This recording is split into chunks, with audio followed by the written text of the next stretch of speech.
Jesus. Amém. Vamos ler então, 2 Pedro, capítulo 3, verso 8 em diante, diz assim: Não se esqueçam disto, amados. Para o Senhor, um dia é como 1000 anos, e 1000 anos como um dia. O Senhor não demora em cumprir a sua promessa, como julgam alguns. Ao contrário, Ele é paciente com vocês, não querendo que ninguém pereça, mas que todos cheguem ao arrependimento.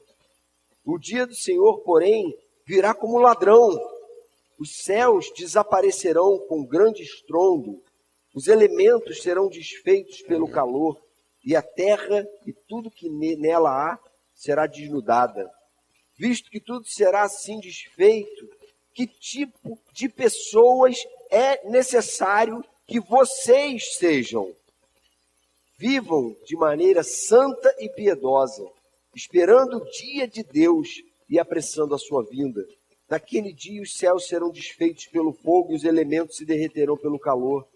Todavia, de acordo com a sua promessa, esperamos novos céus e nova terra, onde habita a justiça.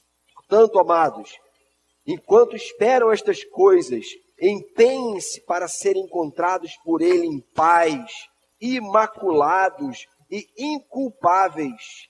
Tenham em mente que a paciência de nosso Senhor significa salvação, como também o nosso amado irmão Paulo lhes escreveu com a sabedoria que Deus lhe deu. Amém? Então, gente, talvez vocês já tenham ouvido falar sobre essa relação do tempo com o valor que ele tem para a nossa vida. Na verdade, o tempo é a única coisa que você tem que você não pode de forma alguma reaver. Ou uma das poucas coisas que você não tem a menor condição de reaver. Por exemplo, se você é um cara cheio de grana, perdeu tudo, se você lutar, você vai conseguir reaver a grana. Se você era um cara com uma reputação totalmente queimada, uma garota totalmente filme queimado, e começar a buscar diante de Deus conserto, rapidinho sua reputação vai estar restaurada. Há certas coisas de valor que a gente perde, e se a gente lutar, e se a gente buscar aqui ainda neste mundo, a gente vai reaver. Mas tem um tesouro e uma coisa de valor que você não consegue reaver, que é o tempo. É interessante isso, não é? E no mundo de negócios se popularizou a expressão tempo é dinheiro, né? Tempo é dinheiro. Então, você está perdendo tempo, está perdendo dinheiro. Na verdade, o dinheiro é menos valioso que o tempo, porque o dinheiro você consegue reaver, não é? E o tempo não. E aí eu vi, há algum tempo atrás, uma propaganda da campanha de doação de órgãos que dizia tempo é vida. Eu falei, poxa, essa sim é a expressão, né? Esse é o jargão que tem que estar na nossa boca. Tempo é vida. Por quê? Porque o tempo, de fato, é algo, para nós cristãos, extremamente valioso. Tem cristãos que encaram a coisa assim, meu tempo aqui no mundo não interessa muito não. O que interessa é a eternidade na glória com Deus. Mas será que é assim que a Bíblia ensina a gente a enxergar o nosso tempo aqui? E a gente precisa parar e pensar a respeito disso. Olha o que Paulo diz, lá em Efésios capítulo 5, verso 15. Tenham cuidado com a maneira como vocês vivem, que não seja como insensatos, mas como sábios, aproveitando ao máximo cada oportunidade, porque os dias são maus. Cuidado, gente, com o modo como vocês estão gastando o tempo de vocês aqui. Por quê? Porque vocês, cristãos, precisam aproveitar ao máximo o tempo que vocês têm aqui. Por quê? Porque os dias são maus. Porque já tem coisa demais tentando te puxar para trás. Já tem coisa demais tentando te afundar. Já tem uma correnteza te arrastando para a vala. Né? De modo que se você não se colocar contrário a ela, lutar, se posicionar e buscar diante de Deus, aproveitar cada oportunidade, certamente você vai se enfraquecer e vai sofrer algumas derrotas na sua caminhada com Deus nessa vida. Então, gente, a Bíblia ensina para a gente aqui algumas formas de a gente enxergar o tempo e pensar no tempo que a gente tem aqui. para a gente entender o valor que o tempo tem aos olhos de Deus. Então, de que modo a Bíblia vê o tempo? Primeiro, o que Pedro está dizendo aqui é que Deus, o Senhor, é soberano sobre o tempo. Nós não somos. O que é soberano? Soberano é alguém que tem controle total sobre alguma coisa. Ele é soberano sobre aquela coisa, não é? Tem todo o poder. Nós não temos poder sobre o tempo. Para nós, ele é atroz, não é? Ele vai caminhando e o relógio não para e o cronos vai avançando. E aí, Pedro, na argumentação dele, diz assim, olha, para o Senhor, 1000 dias ou 1000 anos é como um dia e um dia como 1000 anos. O Senhor é atemporal, o Senhor é soberano sobre o tempo. Deus, embora você não tenha controle, ele tem controle sobre o tempo. E o fato de ele ser soberano sobre o tempo quer dizer que ele é soberano sobre a história como um todo. Olha o que Paulo diz lá em Efésios 1:10, que Deus fez convergir em Cristo todas as coisas celestiais ou terrenas na dispensação da plenitude dos tempos. Não são todas as coisas celestiais, não. São todas as coisas celestiais ou terrenas. Ou seja, a história não é cíclica e nem acontece por acaso, aleatoriamente, de uma forma desordenada, fora do controle absoluto. Ela acontece dentro de uma economia divina, de um sistema de administração muito bem prefixado e estabelecido por Deus. Então essa é uma verdade que deve nos deixar, a nós cristãos, maravilhados. Que coisa maravilhosa saber que eu não sou um fruto de um acidente biológico, não sou fruto de um acidente ocasional entre duas pessoas que se uniram, meu pai e minha mãe, e hoje eu estou aqui. Toda a história, e cada um de nós é parte da história da humanidade, da sociedade.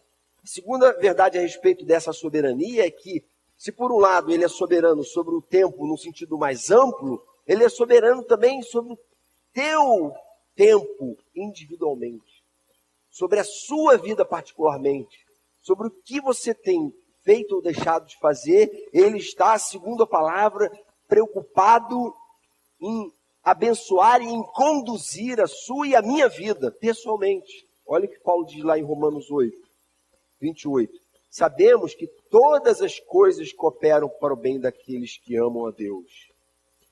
Quem são esses? Aqueles que são chamados segundo o seu propósito. Há um propósito específico para cada vida aqui presente. Propósito estabelecido por quem? Pelo Criador, por Deus, por esse ser soberano, todo-poderoso, que tem todo o controle. Entende como a Bíblia vai atribuindo valor à tua e à minha existência aqui neste mundo?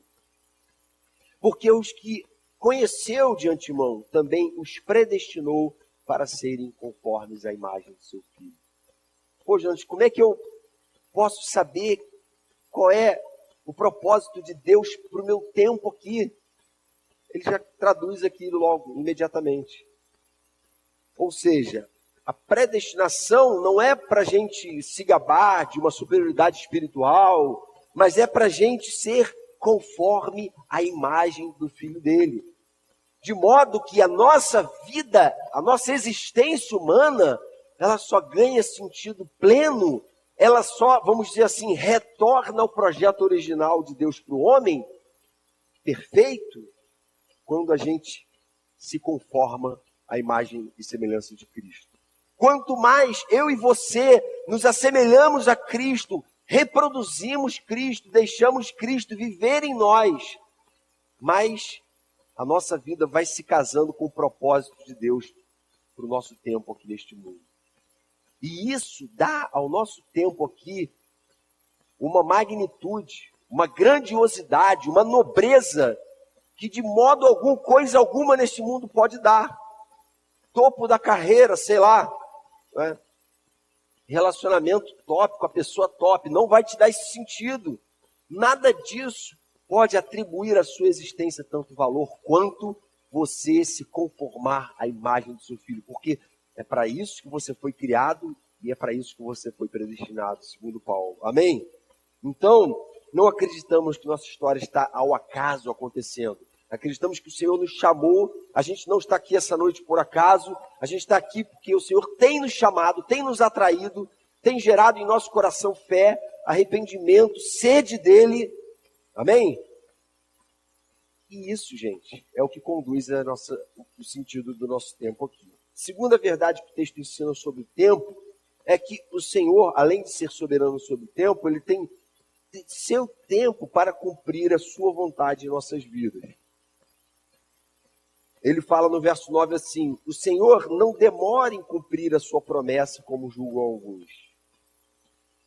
O Senhor não está indiferente a vocês. O Senhor não está dormindo no ponto, não é? Algumas irmãs estão já desesperadas com o Senhor, né? Já estão desesperadas. Poxa, Senhor, esqueceu de mim?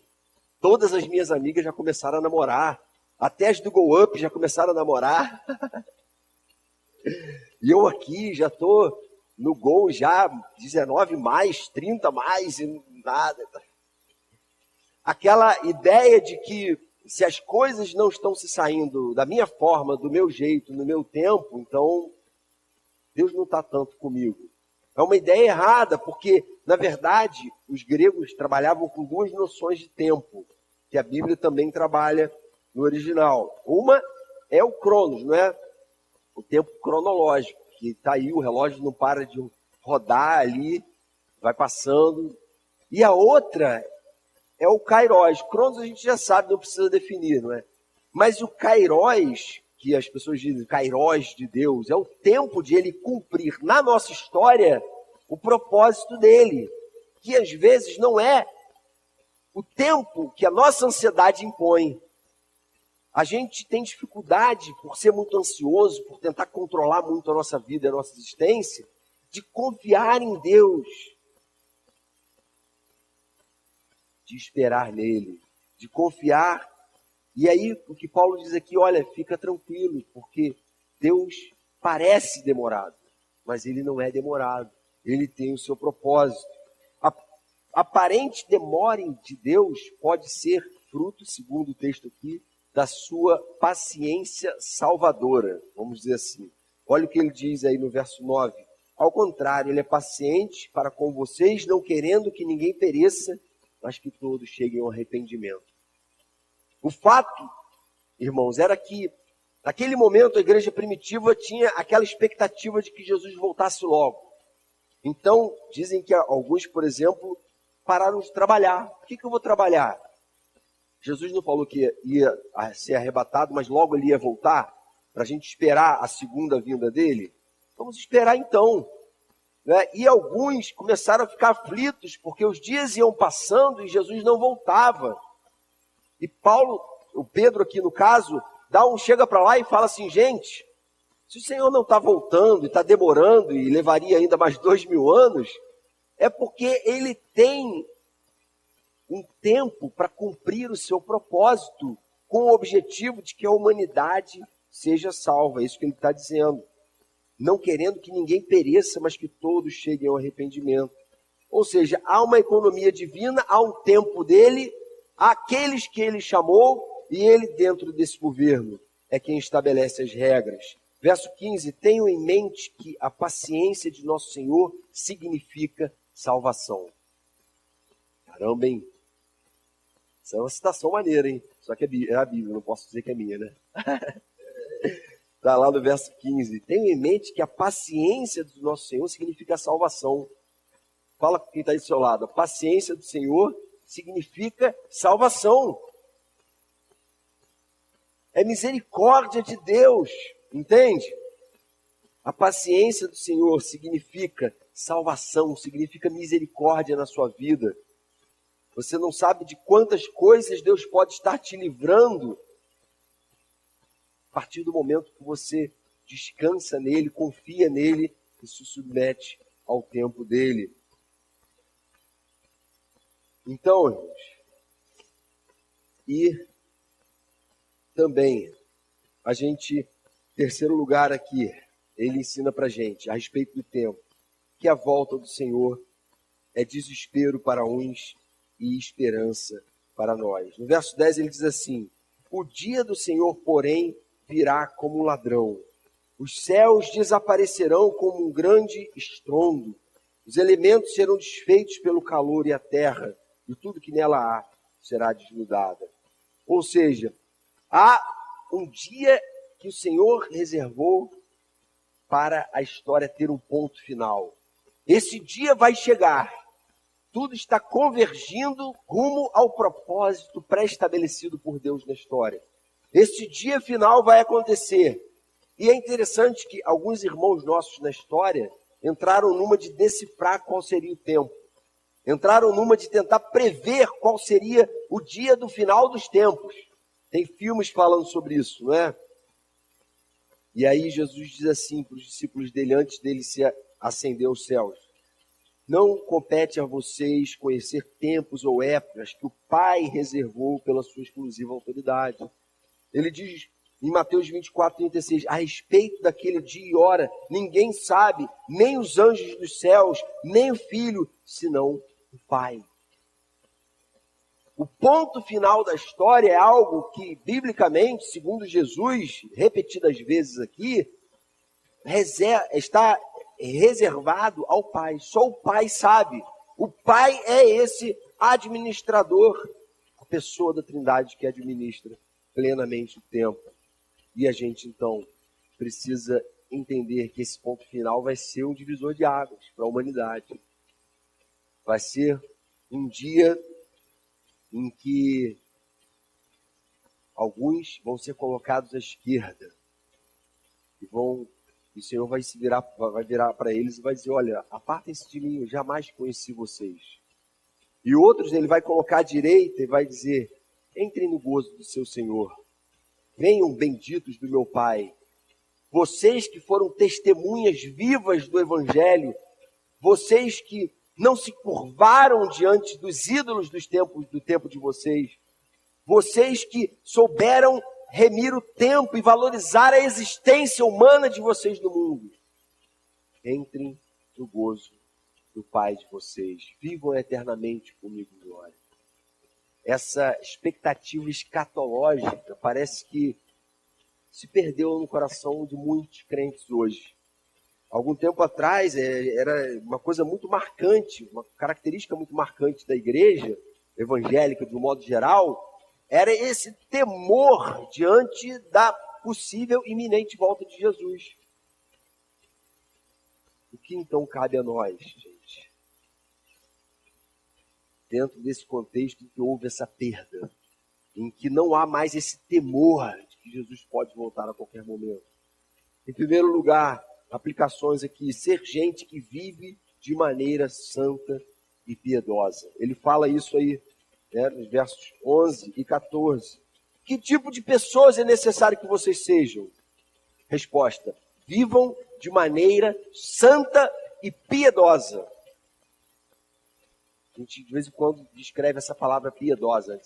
Nossa cultura tem uma ideia de que piedoso é aquela pessoa que faz o bem para o necessitado, né?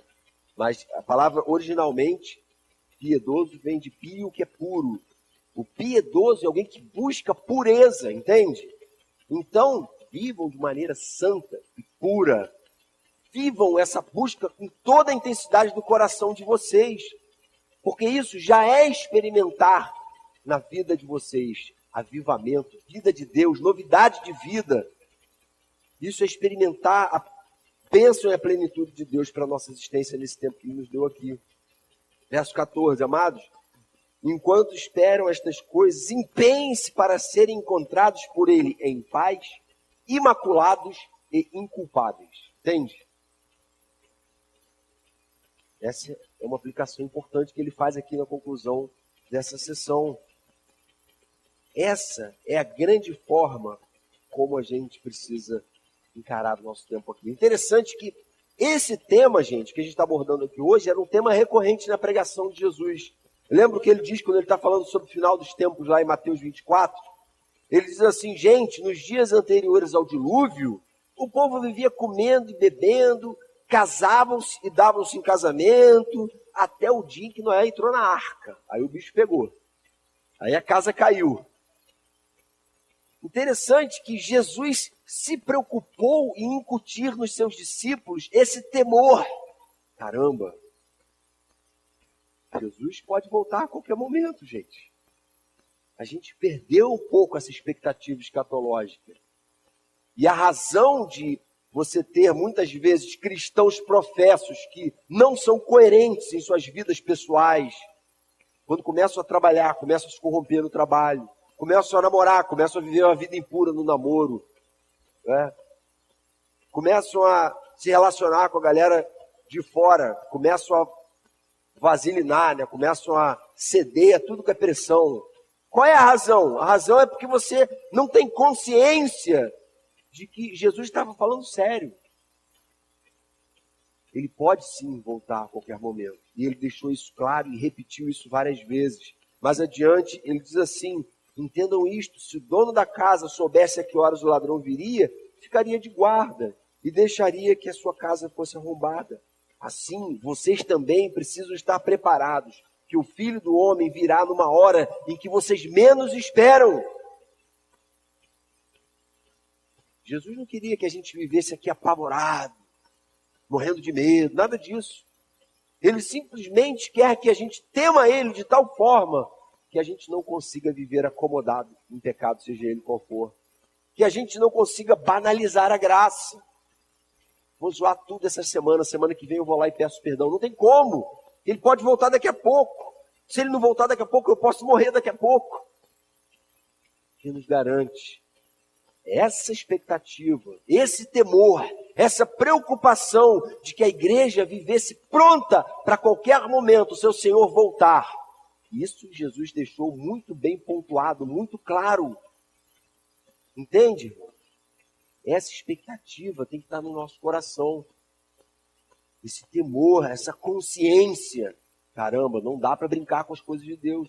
Não dá para brincar de ser crente. Não dá para fingir, não dá para ser incoerente. Não dá para ser uma cara na igreja, uma cara lá fora. Na facul, lá, na sua semana, no seu estágio, no seu trabalho. Então, o Evangelho não nos incentiva a prever, mas a viver como se fosse hoje. Outra aplicação, ser gente. A gente precisa ser gente que aguarda a vinda do Senhor cheia de expectativa no coração. No verso 12 ele diz assim: esperando o dia de Deus. Esperando o dia de Deus. Romanos 8, 23, Paulo diz assim: nós mesmos gememos interiormente. Olha que expressão forte. Esperando ansiosamente nossa adoção como filhos, a redenção do nosso corpo. Sabe essa expectativa? A gente devia ter ela. Gente, eu amo tanto o Senhor que eu quero logo que Ele volte.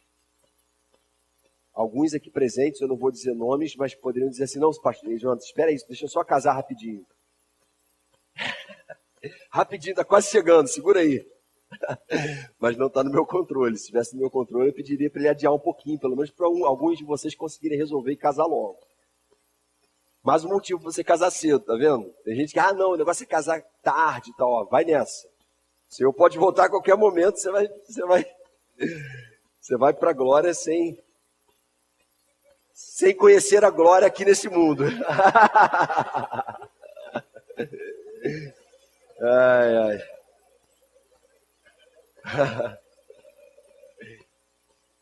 Estava brincando com um casal aqui da igreja que vai se casar em poucas semanas.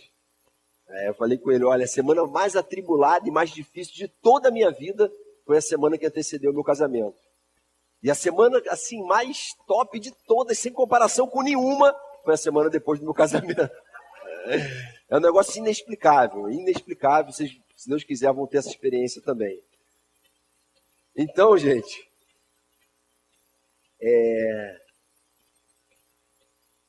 todavia, de acordo com a sua promessa, esperamos novos céus e nova terra. Esperamos novos céus e nova terra. Temos uma esperança, uma expectativa de que o Senhor tem reservado coisas maravilhosas para nós. Nossa expectativa tem a ver com a consciência de que nós não somos daqui. Nós estamos apenas de passagem. De que a gente está aqui com uma missão muito bem definida, muito clara. A missão é imitar Jesus, E imitar Jesus é olhar para fora. Ontem encontrei um amigo, e ele, de uma outra igreja, e ele falando, a igreja lá está passando por um momento que ela precisa acordar para o fato de que se a igreja não está aqui para olhar para fora, ela vai morrer.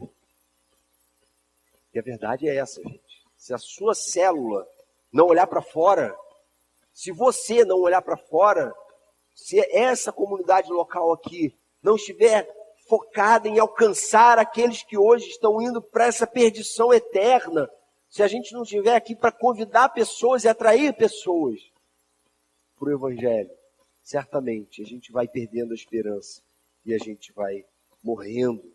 Há uma nova realidade nos aguardando, segundo Pedro, onde habita justiça, na qual viveremos glorificados e perfeitos diante de Deus. O que você tem feito do seu tempo? Queria que você fechasse seus olhos, a gente vai orar nesse momento. Não sei se vai ser possível, mas pedir para o pessoal do Informa ficar no ponto para depois da oração já entrar com o Informa, porque o Informa tem um vídeo que tem a ver com essa mensagem. Depois eu queria que você prestasse atenção nesse vídeo também, se for possível, se tiver resolvido a situação. Para pensar no seu tempo aqui, no que você tem feito dele, até que ponto o seu tempo está se enquadrando aqui no que a palavra acabou de mostrar para nós, que é o projeto de Deus para nós aqui. Senhor, tantas vezes reconhecemos que desperdiçamos nosso tempo. Desperdiçamos os poucos dias que temos aqui neste mundo, os poucos anos, com tanta bobagem, com tanta coisa inútil. Quando, na verdade, o Teu Evangelho nos convida a algo tão mais nobre, tão mais maravilhoso, a uma realidade existencial tão mais tremenda, que transforma não só a gente de dentro para fora, mas transforma as realidades à nossa volta. Enquanto agimos como luz do mundo, sal da terra, Senhor, vem sobre nós, nos ajudar, Senhor, a agir com sabedoria, aproveitando ao máximo cada oportunidade, fazendo da nossa vida uma vida útil nas Tuas mãos, para que naquele último dia, quando estivermos diante do Senhor, o Senhor diga para nós: venham benditos do meu Pai, vocês multiplicaram os talentos que eu dei para vocês. Seu Pai se agrada da vida que você viveu neste mundo. Queremos, Senhor, viver e cumprir a missão e deixar para trás, Senhor, toda visão pequena, tudo aquilo que nos atrapalhou até aqui. Queremos viver para a Tua glória, Senhor. Purifica os nossos corações e habilita as nossas mãos, espiritualmente falando, a Te servir neste mundo, a ser missionários onde o Senhor nos colocou, para a Tua honra, louvor e glória, porque não é à toa que o Senhor demora, não é à toa que o Senhor retarda a sua volta, mas é porque o Senhor não quer que ninguém se perca, e por isso tem cumprido o seu tempo da sua forma, no seu governo soberano. Vem nos ajudar a nos submeter a isso, para a honra, glória e louvor do Teu nome, Jesus. Amém.